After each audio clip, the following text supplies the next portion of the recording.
माननीय अर्थमंत्री श्रीमती निर्मला सीतारामन यांनी मांडलेला अंतरिम अर्थसंकल्प विकसित भारताचा संकल्प सांगणारा अर्थसंकल्प आहे। विशेषतः गरीब, मध्यमवर्गीय, महिला, शेतकरी आणि युवा या सर्व घटकांकडे विशेष लक्ष या अर्थसंकल्पाने दिलेलं आहे। 1 कोटी लोकांना रूफटॉप सोलर देऊन 300 रुपयापर्यंत वीज मोफत देण्याचा विषय असेल, किंवा गरीब, मध्यमवर्गीय, झोपडपट्टीत राहणारे आणि चाळीत राहणारे यांना स्वतःचं घर घेता यावं किंवा आहे ते घर विकत घेता यावं, याकरता योजना तयार करण्याचा संकल्प असेल की ज्यातनं मोठ्या प्रमाणात मदत होणार आहे।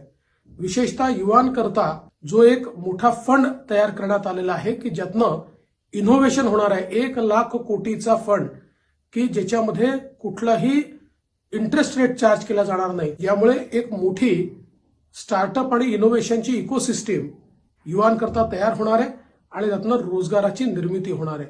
विशेषतः लखपती दीदी हा जो कार्यक्रम आहे की ज्याच्या अंतर्गत 3 करोड भगिनींना लखपती बनवण्याचा कार्यक्रम हा अत्यंत महत्वाचा आहे आणि त्याचवेळी 9 कोटी महिलांकरता मोठ्या प्रमाणात सेल्फ हेल्प ग्रुपच्या माध्यमातून जी काही क्रांती आणण्याचा प्रयत्न आहे तो देखील मला असं वाटतं अत्यंत स्तुत्य आहे। विकासाच्या करता जवळपास 11 लाख कोटी रुपयाची गुंतवणूक करण्यात येते आहे, ज्याच्यामध्ये नवीन रेल्वेचे कॉरिडॉर्स, ज्याच्यामध्ये नवीन रस्ते, ज्याच्यामध्ये मोठ्या प्रमाणात वेगवेगळ्या प्रकारचे इन्फ्रास्ट्रक्चर हे तयार करण्यात येणार आहे।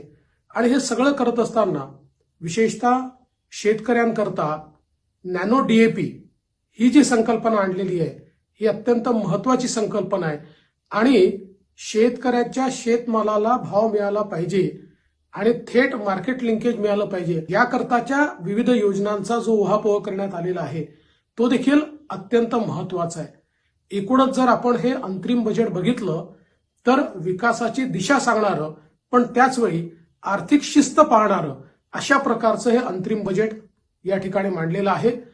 आणि त्याचवेळी विकसित भारताचा रोडमॅप काय आहे हे आम्ही जेव्हा पूर्ण बजेट मांडू त्यावेळेस सांगू, अशा प्रकारचा आत्मविश्वास देखील माननीय अर्थमंत्र्यांनी दाखवलेला आहे।